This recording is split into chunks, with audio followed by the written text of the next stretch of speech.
பெண்களை கடத்துவது, குழந்தைகளை கடத்துவது, தொழிலதிபர்களை கடத்துவது, தேதி சொல்லி கடத்துவாங்க. அதாவது கடத்திட்டு போகிறான், ஒருத்தன் குடிச்சிட்டு போனால் வந்து ஏதோ பண்ணிட்டான் அப்படிங்கிற சமாச்சாரம் இல்லை. திட்டமிட்டு அறிவித்து கடத்திட்டு போவாங்க. அது 3வது தேர்தலில் வெற்றி பெற்ற பிறகு லாலு பிரசாத்தும் 3 தொடர்தலில் வென்றவருங்கிறத மறந்துடக்கூடாது. அது 3 தொடர்தலில் வென்ற பிறகு என்ன ஆயிடுச்சுன்னா சமூகம் சீர்கெட்டு போச்சு. அதுதான் நான் முதல் வரையில் சொன்ன போல ரவுடிசம் பிகம் ஹீரோயிசம். அப்போ டேய் வந்தான் பார்த்தியா வந்தான்டா துப்பாக்கி. அங்கெல்லாம் பார்த்தீங்கன்னா துப்பாக்கி இன்னமும் துப்பாக்கி லைசன்ஸ் நிறையா பார்க்கலாம். நீங்கள் ரொம்ப ஆச்சரியமான காட்சிகள் அங்கே கிடைக்கும். நான் கண்ணால் பார்த்துருக்கிறேன். பைக்கில் முன்னாடி போயிட்டுருப்பாங்க. இந்த வெயிலுக்குலாம் ஹெல்மெட்லாம் போடாமல் வெயிலுக்கு வந்து ஃபுல்லாக துணியெல்லாம் மூடி வச்சுட்டு பைக்கில் போயிட்டுருப்பாங்க.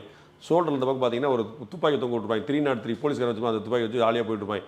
ரோட்டில் நீங்கள் போகும்போது கட்டாயமாக ஒரு 5 கிலோமீட்டர் ட்ராவல் பண்ணிங்கன்னா ஒரு வண்டியாவது நீங்கள் பார்த்துடலாம் வித் கன். அது வந்து கட்டாயமாக பார்த்துடலாம். அந்த மாதிரி இப்போயே இருக்குது. அது லைசன்ஸ்னு வச்சுருப்பாங்க. சிலர் லைசன்ஸ் இல்லாமல் சிலர் வச்சுருப்பாங்கன்னு வச்சுக்கோங்க.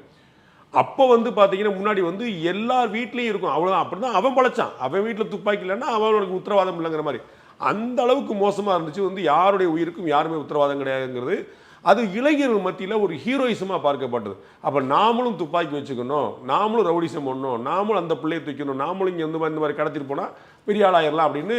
இப்போ பீகாரில் வந்து குஜராத்தை விட கடுமையான மது ஒழிப்பு இருக்குது. இப்போ அங்கே வந்து வச்சிருந்தாலே குற்றம் பிடிக்கிற மாதிரி. அதற்கான காரணம் என்னென்னு இந்த பிரச்சனை தான்.